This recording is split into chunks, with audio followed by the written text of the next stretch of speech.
Once upon a time, in the small town of Hollowbrook, there was a house that stood at the end of a long and narrow road. Locals whispered about the dark secrets hidden within its walls that dated back to ancient times. The house was dreaded by the townsfolk, who believed it was cursed. The Johnson family, unaware of the house's history, moved into this ominous abode. It was a charming old Victorian with towering ceilings and creaking floorboards. Mr. Johnson, a rational man, dismissed the stories as mere superstitions. However, it didn't take long for strange occurrences to shake the Johnsons' beliefs. The family began noticing eerie sounds late at night, like whispers echoing down the hallways.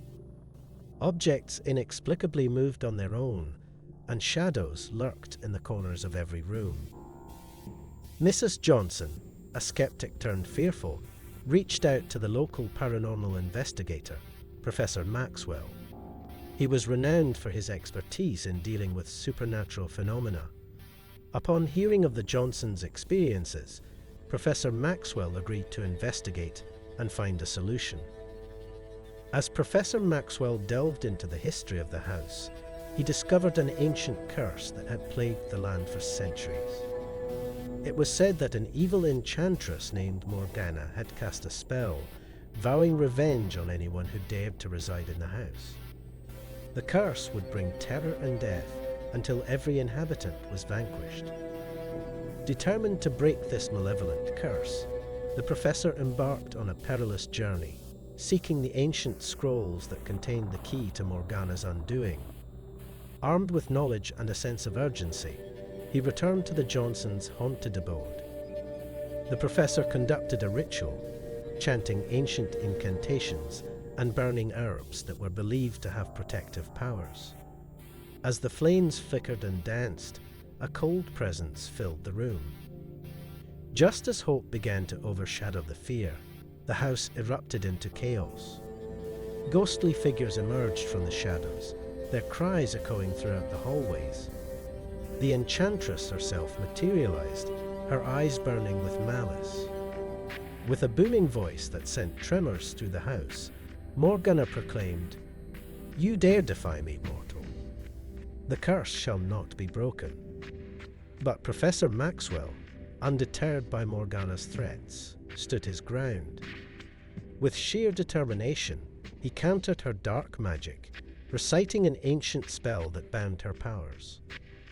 The Enchantress shrieked as her power waned, her form dissipating into a cloud of smoke. The house fell silent, and the Johnsons, pale but relieved, finally breathed a sigh of relief. Weeks passed, and life returned to normal in Hollowbrook. The Johnson family felt a newfound sense of peace, grateful for Professor Maxwell's heroic efforts. However, unbeknownst to them, Morgana's curse had not been entirely vanquished. One night, as the Johnsons gathered around the fireplace, a cold breeze swept through the room, causing them to shiver. Suddenly, they heard whispering voices, barely audible yet strangely familiar. Goosebumps formed on their skin as they realized these were the same haunting sounds from before. Their hearts raced as a voice emerged from the dark, a voice they recognized all too well. It was the voice of Morgana, whispering her final words. "The curse may have weakened, but it shall never be fully broken. Your fate, the Johnson family, is forever intertwined with this house." As the family trembled, a chilling realization washed over them. The curse would be personalized, morphing to match their deepest fears, forever binding them to the haunted house of Hollowbrook. And so, the Johnson family became prisoners of their own dread, destined to live in eternity in their worst nightmares, while the evil Enchantress Morgana reveled in triumph.